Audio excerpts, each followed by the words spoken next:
Welcome to the only movie review YouTube channel that isn't going to review The Suicide Squad. YouTube is full of people talking about science fiction movies, but for the most part, they're talking about recent films. I'm talking about older science fiction movies, and I'm going to drill down from there into a vein of the genre few people ever tap. Science fiction movies with gooey, slimy, icky monsters. So let's get this slime storm on the road.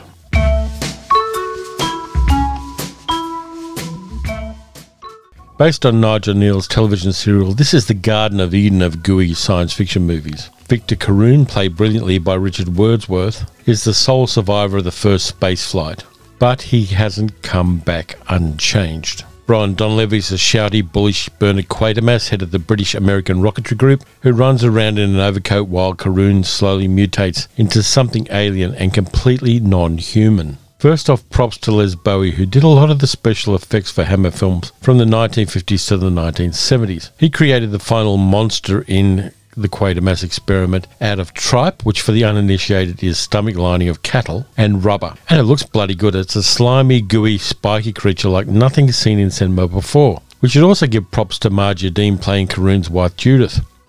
She's the prime example of why you don't get the mistress of a studio executive to play any significant role in a movie. She was, by all accounts, a lovely person, but her acting in this is truly and memorably awful. It's funny. It looks exactly the same. Yet it's been, who knows how far. There isn't a word.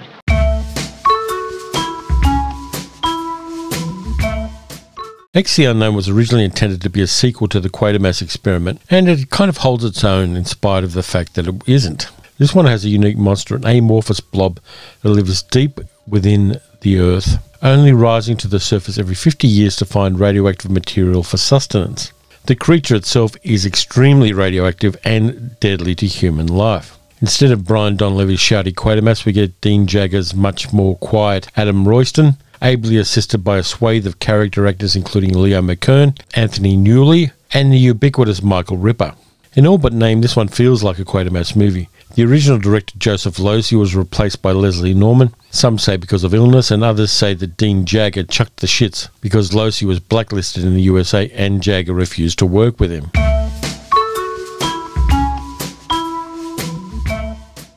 Steve McQueen's debut as a leading man is a movie most of us have seen. He plays a 28-year-old high school student called Steve, who, with his girlfriend Jane, has to convince his generic American town that they're about to be swallowed by an amorphous blob from outer space. This is the American genesis of the gooey science fiction movie. With a groovy theme song and saturated colours, this may be one of the ultimate drive-in films. The gelatinous blood-red ooze squeezing through the projector windows of a flea pit, showing a midnight horror movie, is meta AF, predating by a year the Tingler getting loose in a cinema. The acting in the blob is kind of mediocre and the plot is a straight line from A to Z. But the monster works on a number of levels, including as a metaphor for Cold War American fears of communism. Also, I've got to say, the kid playing Danny in this movie is really, really annoying.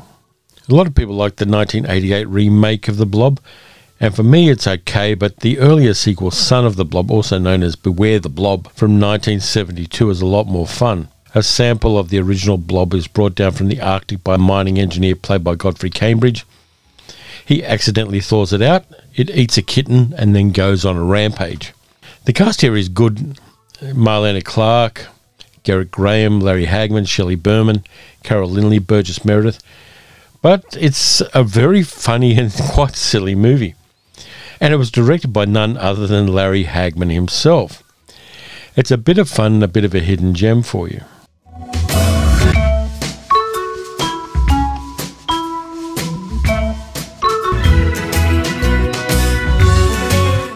CALTIKI, the Immortal Monster is a 1959 Italian monster movie, which is interesting on a few levels. The question of who directed it is in dispute, whether it's Riccardo Fredo or Mario Bava. It depends on who you talk to. Fredo wanted to push Bava into directing the movie because he thought it was more his kind of film than Fredo's. Bava had already gained a reputation as a cinematographer and a special effects maestro, but Fredo wanted him to helm CALTIKI, so Fredo walked out of the film. This left Bava with 100 special effects shots to make in a 76-minute movie, and he did it really well. He uses hanging mats and rear projection, and a monster made out of hundreds of kilograms of tripe.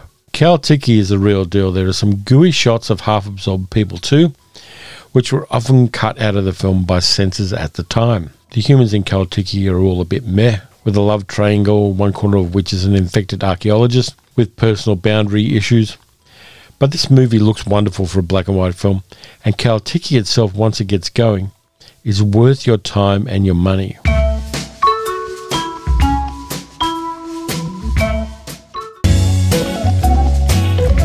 In 1967 and 1968, a small London outfit, Planet Films, made two very similar movies. In 1966, it was Isle of Terror, where a group of people on an island off the east coast of Ireland are threatened by monsters they call silicates, silicon-based life forms created by a scientist researching an organism to eat cancers. Unfortunately, rather than being microscopic, his creations are the size of coffee tables and have one tentacle with which they suck out all the bones out of animals or people. Edward Judd and Peter Cushing play scientists searching for a way to beat the beasties. They're ably assisted by Niall McGuinness as the island's leader, who threatens people with a shotgun to keep them in the safety of the town hall. Always like a good shotgun in a movie. The silicates are superbly horrible, especially when they reproduce by splitting in half. The gooiness of the fission looks like somebody has thrown up a meal of Japanese ramen in between two concrete gonads.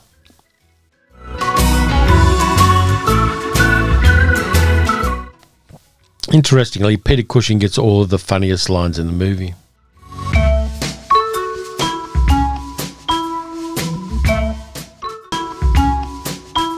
In 1967, Planet Films gave us The Night of the Big Heat, which ups the ante by throwing in both Peter Cushing and Christopher Lee. This time it's an island off the coast of England, where the pub is run by Patrick Allen and his wife, played by his real-life wife, Sarah Lawson. Allen's bit on the side from London, played by Jane Merrow, also shows up to give us a love triangle. The island is unseasonably hot, and it's getting hotter. The islanders have to deal with alien invaders from space that prefer a much warmer planet. I don't know why they didn't go to Venus. In The Night of the Big Heat, the monster is cool and Peter Cushing is cool. Christopher Lee is at his snippy best, but the sexual politics of the love triangle is very 1960s.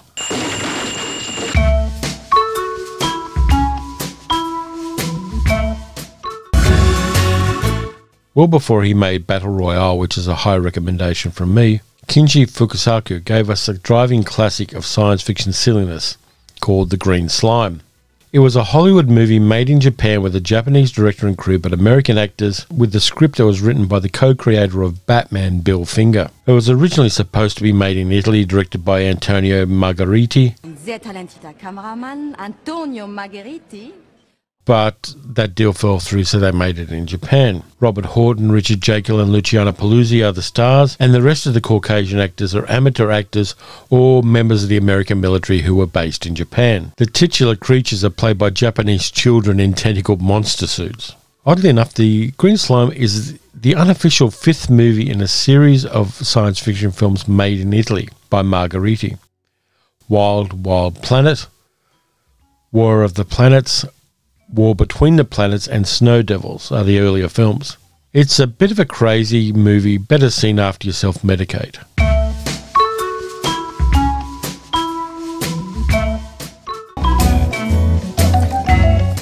(1977's) The Incredible Melting Man takes us back to the QUATERMASS experiment, with an astronaut who returns to Earth as a dripping, shambling snot factory, who has to kill and absorb people to stop the gooification of his body. This is very much a by-the-book Monster on a Loose movie, with some good drippy makeup effects and not much else to recommend it.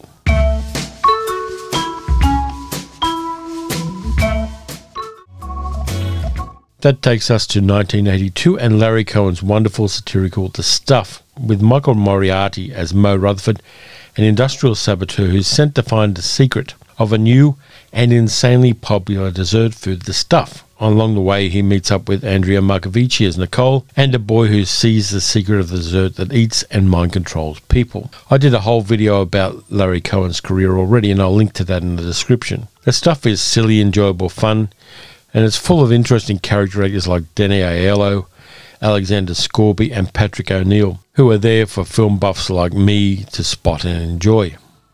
So there are just a few of the gooey science fiction movies. Which one did I miss? I'm sure I missed a bunch of them. So leave a comment and let me know which movies I've missed and which ones you like. As always, please consider liking, subscribing and hitting the notification bell. Leave a comment if you enjoyed the video, and leave a comment if you enjoyed the video. You can also support the channel by donating at patreon.com/paleocinema. So that's it for this time around. Look after yourselves. Be safe. Wear a mask. Watch some good slimy movies. Watch even more bad slimy movies. And I'll catch you next time.